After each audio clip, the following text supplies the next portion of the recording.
Greetings, beings of the internet. My name is Luke, and do you ever feel like there are some things in your life that might be missing, like, I don't know, maybe some Amazon home finds or Amazon kitchen finds? Because I sure don't.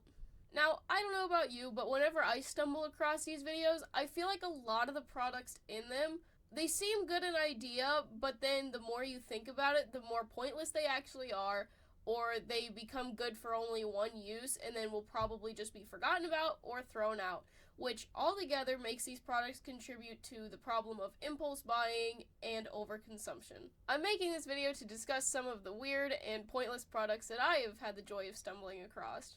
Now, jumping right into it, here are my thoughts on some of the products that I saw that gave me the inspiration to dive further into this topic. The first product we have is this condiment dispenser that was made to look like an eggplant. It's like an eggplant, but when you remove the lid and fill it with mayo, it's a super useful sauce bottle. Now, as you can assume, it can be used for any condiment, but we all know why he's saying it's for mayo. Because it looks like jizz. Now, yes, I can see this being used as a joke or a gag gift, but it's only funny for so long. And on top of that, it's easier to just have the original container, so it's labeled and other people know what's in it. Along with that, you know how much of a pain that this is going to be to wash? It's just not really practical in my opinion. Plus, if you try to stand it up to store it, it's not going to stand up unless you have it propped against something. And then when you go to move that something, it's going to fall over again. Now, moving on, I forgot to mention all of the products that I found were kitchen related for this video, but there are plenty of others that aren't kitchen related. But for our next product, we have this butter cutter. Kitchen find. This gadget can slice your butter and dispense the perfect amount when you need it. Now, my first issue is, and this could just be me, that looks like way too much butter for one slice of bread. Like, if you go to melt this butter down with this bread, you're gonna have a sad, soggy slice of bread. Now, along with that, I decided to look this product up, and it was anywhere from $17 to $20 plus whatever tax and shipping would be. I could go to the store and get a bundle of butter knives for way cheaper than that. Like, just use butter knives. You are going to need different amounts of butter for different things, so this thing will get used way less often than you actually think it would be. And on top of all that, to make this product worse, I was looking through reviews and stuff, and people were saying that this product also only holds a specific size of butter, and for it to even cut right, it depends on the size and the temperature of the butter. So, while it may seem like a good idea in theory, in reality, I think it's worth saving money and just sticking to your butter knives. Next up, we have this noodle tester. This is a spaghetti tester that you clip on your pot and it tells you when your spaghetti's ready. My first small problem with this product is after you cook it, you're gonna have this one noodle that's left partially cooked and uncooked. Now, don't get me wrong, you could put the cooked part in and just dispose of the other part, but if it were me, I would eat the uncooked portion because I enjoy eating raw spaghetti noodles sometimes, but most people are probably just going to dispose of it. But my biggest complaint about this product is I looked it up, and would you like to guess the price of it?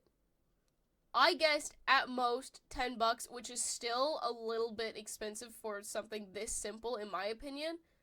But no, this product is $17.99 plus whatever tax and shipping is going to be. There is no reason to spend that much money on this product when you can either test noodles by feeling them, eating them, or if you want to have fun, throw them at the wall and see if they stick.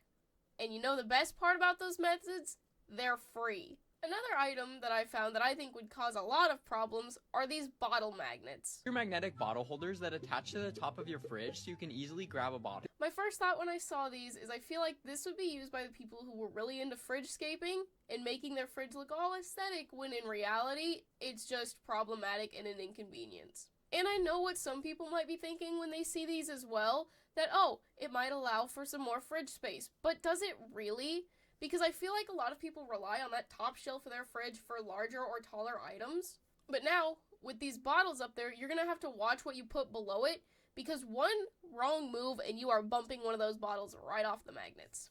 Or, let's say you do have shorter items below it, but you could be in a hurry, and you go to quickly grab something out of the fridge, and what happens?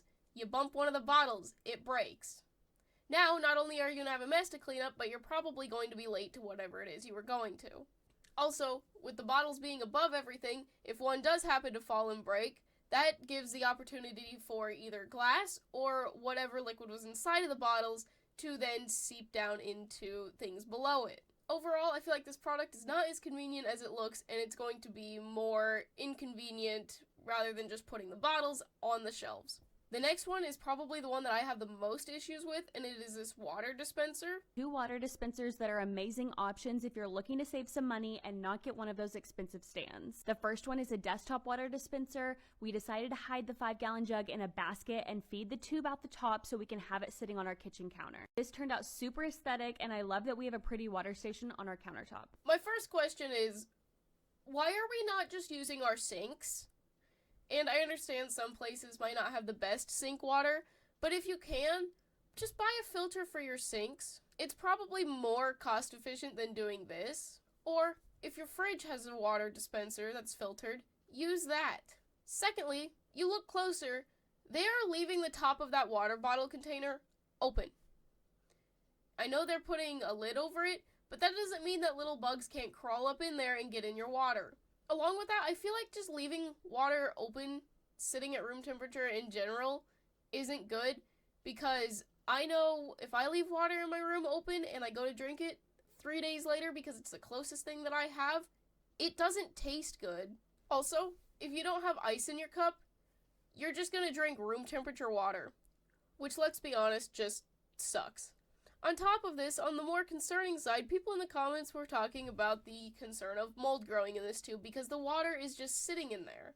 Unlike your fridge, where it's designed to circulate water, it has filters, and the cold temperature all work together to prevent against mold growth. So overall, just use your sink or your fridge dispenser instead of buying one of these.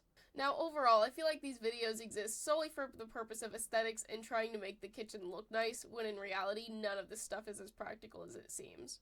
On top of this, it was concerning the amount of comments that I would see where people were like, oh, I don't need this, opens Amazon anyways, or stuff like that, because they are fully acknowledging that this isn't something they need, but they probably want it just for the aesthetics of it. Like, my best example for this was this lady who made a video about a banana holder.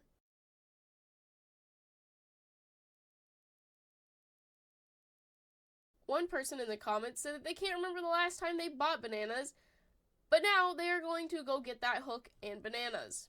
Now, I can't say if they did or didn't get them, but if they did, it was probably solely for the looks of it. Making things worse, I also see plenty of people in the comments saying that these things don't even hold up that well. After reviewing the costs of most of these items and people's thoughts on them and how they aren't as convenient as they might seem, and just really how pointless some of them actually are if you really think about it, there's no need to go and purchase the stuff from any of these videos. Because in all honesty, they will probably just get thrown out, or forgotten, or donated. And all of these factors contribute to the overflow in landfills and useless things being found in thrift stores. Also, if you go back and look, most of these products are plastic anyways, and with them being overconsumed, it's less healthy for the environment altogether. I feel like people need to really consider the downside of the things that they're buying and not just impulsively buy something because, oh, it looks nice.